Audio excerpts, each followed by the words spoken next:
What's going on, guys? JSGC here, and we're here for another Manchester City video. Today we're going to be doing a Manchester City transfer update. Before I crack on with today's video, make sure, like always, if you are enjoying the content, then do subscribe to my channel. I'm going to be returning in the summer with daily Manchester City transfer updates in what, in my opinion, in the last 5 years or so is going to be the most important transfer window for Manchester City. So if you want to stay up to date with all the latest City transfer news in the summer, make sure you subscribe to my channel.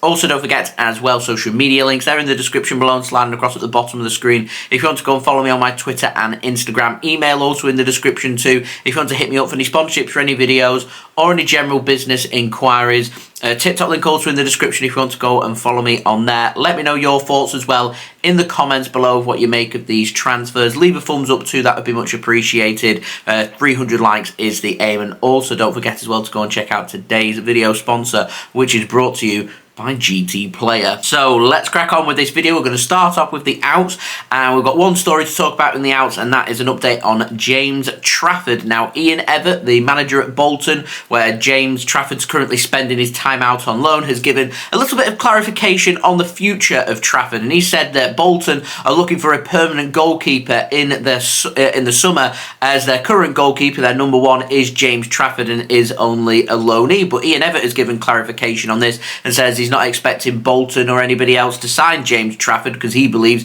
that Trafford's going to be Manchester City's new number 2 next season. So I don't know what that means about the futures of potentially Ederson or Stefan Ortega Moreno. I don't see Ederson leaving Manchester City. I don't see Stefan Ortega Moreno leaving Manchester City. So I don't see James Trafford coming in and being Manchester City's number 2. Maybe in another season or two's time, once Stefan Ortega Moreno has done a couple of seasons as understudy to Ederson, he might want to look for regular first team football potentially, but we have the future of Zach Steffen to sort out, as he's currently out on loan at Middlesbrough. That needs sorting by Manchester City. So I personally can see James Trafford being loaned rather than being used as Man City's number 2 unless there are outgoings. If Man City are needing a backup keeper for next season, then I fully agree with Ian Evatt. James Trafford would be a really good option. He's having a brilliant season in League One with Bolton. His ball distribution is excellent, and he can only get better and improve. So he could well be an option should there be any outgoings for City's goalkeepers. The problem is I'm not expecting any of City's goalkeepers to leave. So if we are to loan him,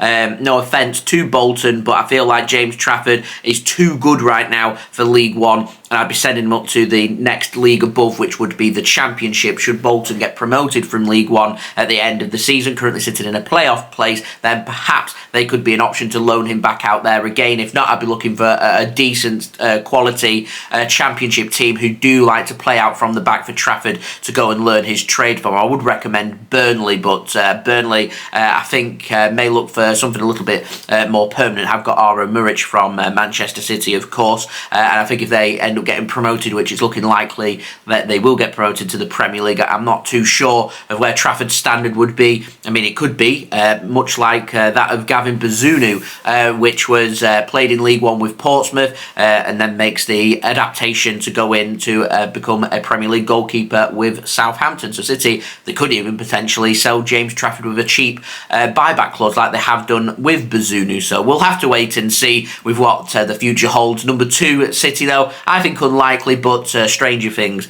have happened. Now, moving on to the ins. Firstly, we've got an update on Maximo Perrone. He's joined up with the Manchester City first team squad on Friday, February 3rd. He was in Manchester City's squad just a couple of days later for our match against Tottenham Hotspur. Didn't make his debut, unfortunately. However, the fact that he's getting into the squad and being considered for a position is fantastic, and it's this, not expecting him to be making any first team appearances, but if he keeps featuring on the bench, I reckon at some point with our busy schedule coming up over the next 2 or 3 months, I can see Maximo Perrone making his debut and getting a few minutes for Manchester City. So he must have done something right in the couple of days that he's turned up for training for him to be automatically put into Manchester City's squad for our match against Tottenham Hotspur. So I wanted to give a warm welcome to Maximo on joining Manchester City. Joined for £8.2 million from Vélez Sarsfields over in Argentina. He's a defensive midfielder, can also cover in central midfield. He's 19 years old, and who knows what the future will hold for him, but it'll be good to see him in action, and hopefully that will be soon. Now, moving on to the next transfer to speak about, Antonee Robinson. The latest has been given on him by Alan Nixon over on Twitter, and he says that Fulham's valuation for the American left-back is £35 million. Apparently, Manchester City had sent out a quiet inquiry on transfer deadline day, but decided they weren't going to make a move for the price of £35 million. Alan Nixon does say that Manchester City's stance could well change in the summer and could well make a move for Antonee Robinson. My problem here that I have with this transfer is, in my opinion, he's not an upgrade on João Cancelo, and if Bayern Munich don't stump up the money, and I'm not convinced they are going to stump up the money, if there is an option to get Cancelo back in the squad and he's happy, I'd be more than happy to spend no money and have Cancelo back in our team rather than settle for Antonee Robinson. But I don't know what's gone on behind the scenes with Cancelo. We'll have to wait and see. He's already confirmed that it might not be a final goodbye to Manchester City, so we'll have to wait and see. It's all about if City want to pursue with a back four or a back three. It was a little bit frustrating yesterday that City, for a large portion of the game, were playing with a back four, which would have suited João Cancelo, rather than going with the back three. And we seem like we're a Rico Lewis injury away from Man City having to change their formation once more. So we'll see. I mean, City may not want to target a fullback, or if they want to target a player for their squad, I certainly wouldn't be breaking the bank and spending as much as £35 million, because whilst it might not sound like a lot to Manchester City, £35 million for a squad player is a lot of money. Think of Calvin Phillips. He cost nearly £10 million more and hardly gets used, and it just feels like a massive waste of money. If you want to go down that route, City need to be utilising their loans a little bit better, and Joshua Wilson-Esperand in a season or two could well be up to the level that Man City are looking for, and rather than spending £35 million, it just needs to be managed a little bit better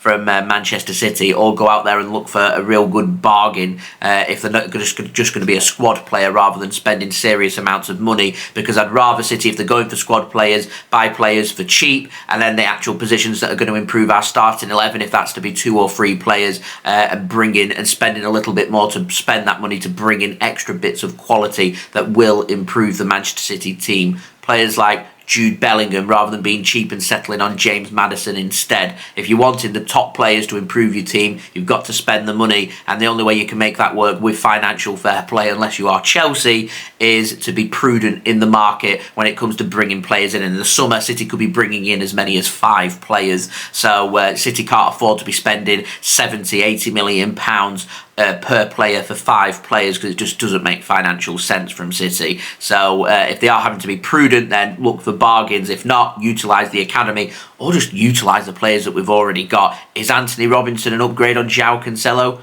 Definitely not. So I think it makes more sense to keep Cancelo, depending on if Pep and Cancelo can work together, which, if rumours are to be believed, maybe not. We'll see. Now, moving on to the final player. Once more, got an update on Khvicha Kvaratskhelia from Napoli. Now, Ekrum Konur has said once more that Manchester City, they're interested in Kvaratskhelia from Napoli in the summer. He's a winger, dynamic winger. Had a really good season in Serie A with Napoli. And I'm just wondering here if Manchester City are ready to go back into negotiations with Napoli after what happened with Jorginho, then what happened with Kalidou Koulibaly, and the same's going to happen with Kvaratskhelia as well. Manchester City need to be very careful and tread very lightly, unless Manchester City are just willing to not play any games with Napoli. And if Napoli say a certain amount of money and Man City say that's absolutely fine, then that's, to me, is the only way the transfer can happen, because when it comes to negotiations with Napoli, there's just no wiggle room, really, and you can't really negotiate the price down. So Napoli, I'm sure, will always give a price, and if Man City are happy to pay that, then pay it. If Man City aren't happy to pay that, then rather than drag things on, because there is no negotiations when it comes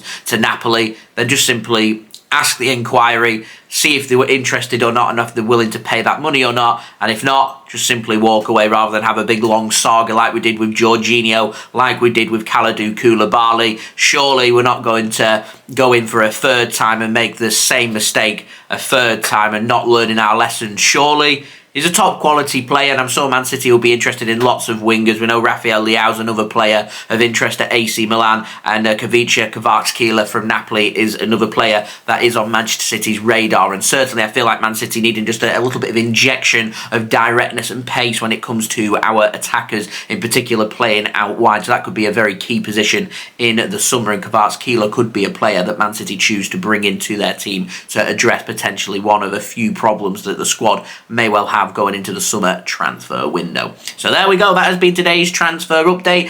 If you did enjoy the content, please do subscribe. We're going to be going daily with City transfer updates from June for the summer transfer window for you guys to enjoy. So if you want to stay up to date first and fast on YouTube with all the latest Manchester City transfer news in this big summer transfer window that's on the approach in a few months' time, make sure you subscribe to my channel, press that red button, press the bell, and put your push notifications on. Social media links, they're in the description below, and also sliding across at the bottom of the screen if you want to go and follow me on my Twitter and Instagram. Email also in the description too if you want to hit me up for any sponsorships for any videos or any general business inquiries. TikTok link in the description too if you want to go and follow me on there. Also, don't forget to leave your thoughts on what you make of these transfers in the comments below. Leave a thumbs up if you do enjoy this video. 300 likes is the aim. And finally, a big thank you to GTPlayer for sponsoring today's video. They sent me this limited edition Manchester City chair, very comfortable, a fantastic chair. They've got loads of chairs available. Go and check them out. Their link is in the description. You can also use the discount code, which is also in the description, to get yourself a little discount as well. So go and feel free to check them out, and don't forget to use the discount code. That'd be much appreciated, and I'll see you all again real soon. So I've been JSGC. Thank you everyone for watching. I hope everyone is safe and well. Peace. Ciao for now.